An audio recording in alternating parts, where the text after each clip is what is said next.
My brother doesn't sleep well anymore, hasn't for years, and I understand why, because I was there when it started, when the calls began. It was about 6 years ago. My brother Jake had just moved into his first apartment. Nothing fancy, just a studio across town. He was excited, finally living alone, finally independent. Then the calls started. The first one came at 2:47 in the morning. I know because he called me right after, his voice shaking. He said his phone had rung, unknown number. He'd answered because he thought maybe it was work, some emergency with the night shift. But it wasn't work. He said the sound was like nothing he'd ever heard before. Static, but not normal static. It was layered, thick, and underneath it there were these sounds, like screaming, distant, distorted screaming mixed with the white noise. It lasted maybe 10 seconds before the line went dead. I told him it was probably just a prank call, some idiot with too much time on their hands. He agreed, tried to laugh it off, went back to sleep. The next night, it happened again, same time, 2:47 a.m., same hellish static, same screaming underneath. This time it lasted longer, 20 seconds. When he hung up, his hands were shaking. It became a pattern. Every single night, 2 to 3 a.m., his phone would ring, unknown number, and every time he answered, it was that sound, that awful, layered static with what sounded like voices screaming from somewhere far away. After a month of this, Jake couldn't take it anymore. He'd stopped sleeping, started leaving his phone off at night, but somehow, some way, the calls would still come through. His phone would turn itself on, or the ringer would go off even when it was on silent. Sometimes it would call multiple times if he didn't answer. 3, 4, 5 times in a row. But it never left a voicemail, never left any trace except that number on his call log. He tried everything, blocking the number, downloading call blocking apps. Nothing worked. The calls always got through. Finally, Jake did something drastic. He ended his contract with his phone company, switched to a completely different carrier, got another new number. Third time's the charm, right? Wrong. Mom played me the voicemail, the one that had been left on the house phone at 2:53 a.m. that morning. It was the static, that same layered, hellish static, the same distant screaming underneath. But this time, there was something else, something I hadn't heard in Jake's descriptions before. A voice, barely audible through the noise, saying his name over and over. Jake, Jake, Jake. We backdialed the number. It rang twice, then a robotic voice said the number was disconnected, no longer in service. But Jake still doesn't sleep well. Sometimes, late at night, he'll wake up in a cold sweat, convinced he heard his phone ringing. But when he checks, there's nothing there. No missed calls, no voicemails, just silence. He told me once, a few months ago, that he's terrified it'll start again, that one night he'll wake up at 2:47 and his phone will be ringing. And when he answers, he'll hear that sound, that awful static, those distant screams. And this time, maybe the voice won't just be saying his name. Maybe it'll be telling him something else, something he doesn't want to know. I told him it's over, that whoever it was, they're gone now.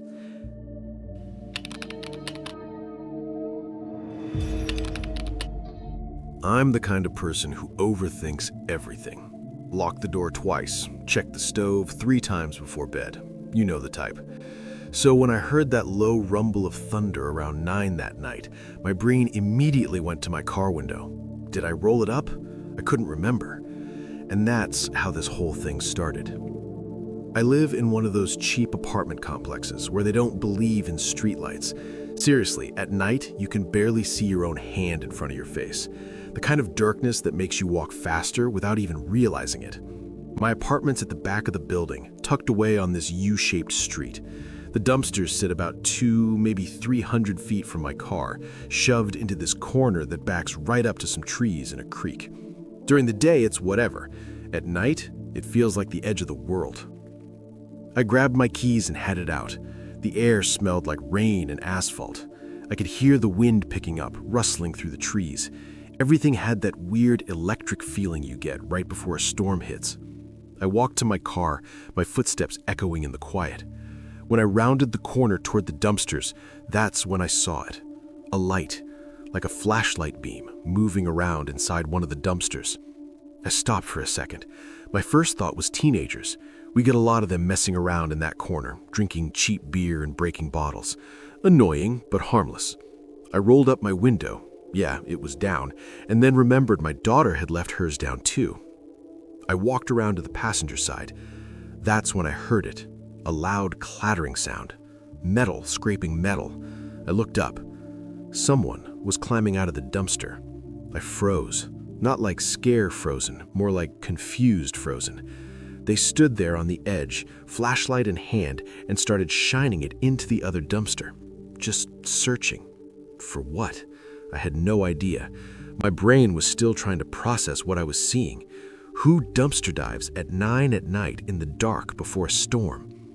I rolled up my daughter's window, and without thinking, I slammed the door shut, harder than I meant to. The sound cracked through the air like a gunshot. The person in the dumpster went completely still. Then they swung that flashlight directly at me. My stomach dropped.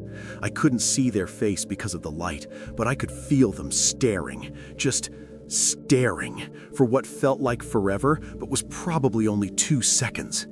Then the light clicked off, and they started running straight toward me. I don't think I've ever moved that fast in my life. My legs just took over. I spun around and bolted back toward the sidewalk, my keys jangling in my hand, my heart slamming against my ribs. I didn't look back. I didn't want to know how close they were.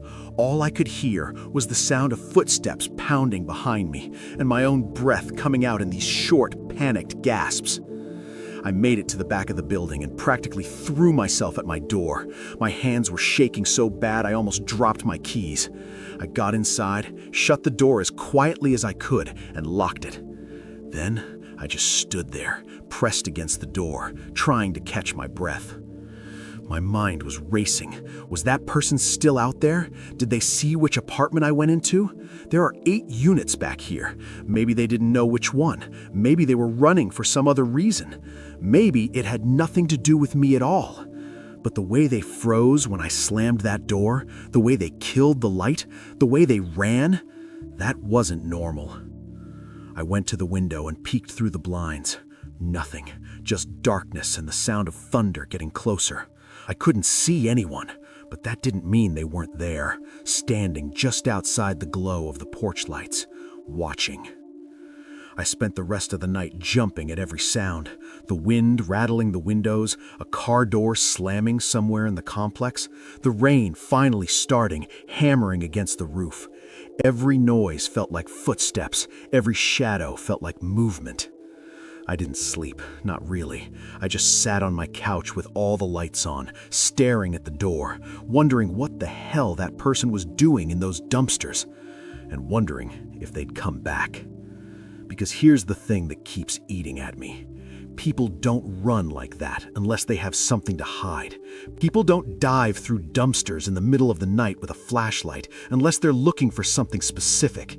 And people don't chase random strangers across a parking lot unless they're desperate to keep whatever they're doing a secret. I still live here. I still park in the same spot, but I don't go out at night anymore. Not alone, not to my car, not for anything. And when I drive past those dumpsters during the day, I can't help but wonder what he was looking for. Or worse, what he was trying to hide.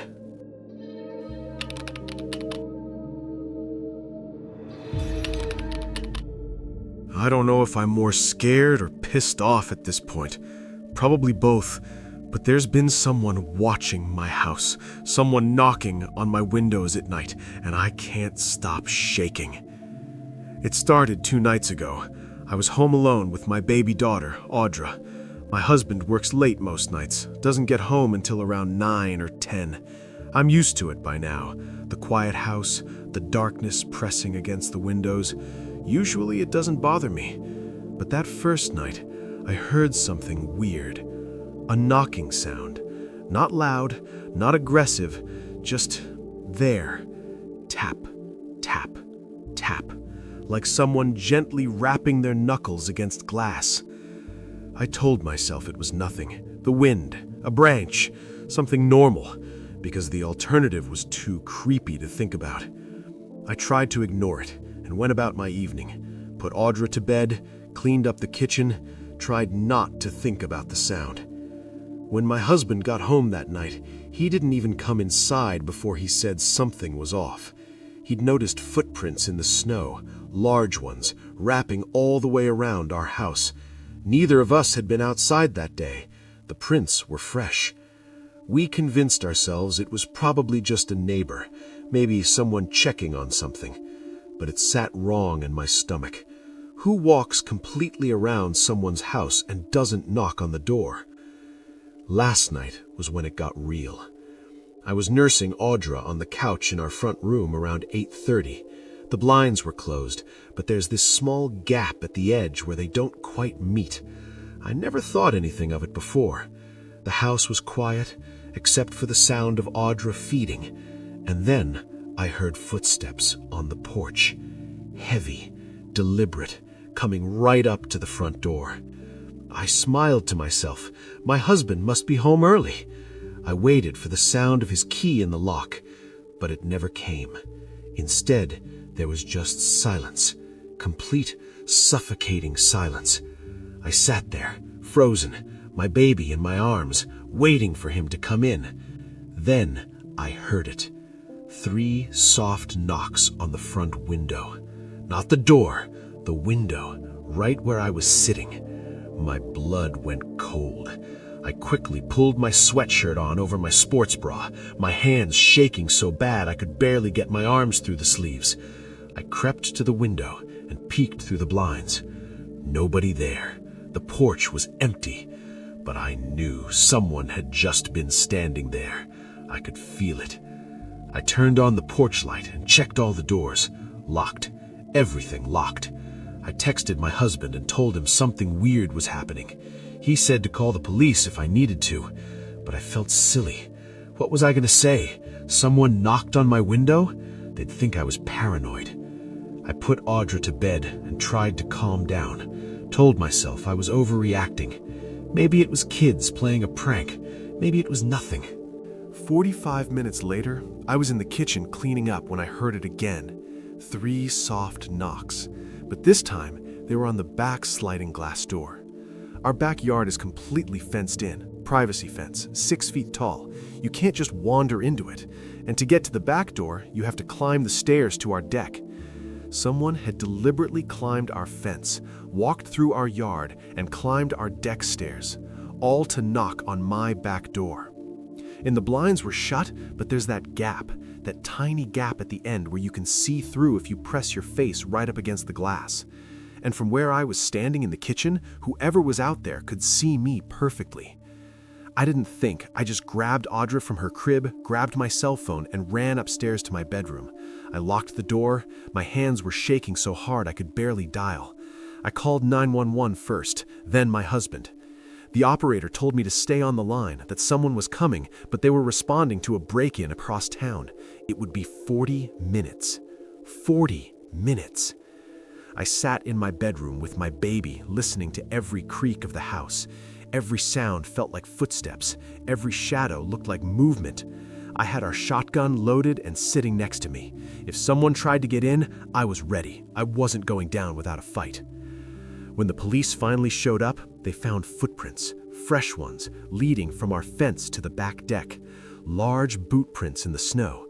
They'd walked right up to my door, looked through that gap in the blinds, and knocked 3 times, soft, deliberate, like someone saying, "Hey, I see you. Look at me. Turn around." Whoever this is, they know my husband's schedule. They know when I'm alone. They've been watching. And the thought of someone standing outside my window while I'm nursing my baby makes me want to scream. I told my neighbors today, asked them to keep an eye out, got their phone numbers just in case. I've been keeping my phone on me at all times. All the curtains are closed tight now, no gaps, no spaces where anyone can see in. but I can't stop thinking about those footprints circling my house, the soft tap, tap, tap on the glass. The fact that someone stood on my back deck, pressed their face against my window, and watched me in my own kitchen.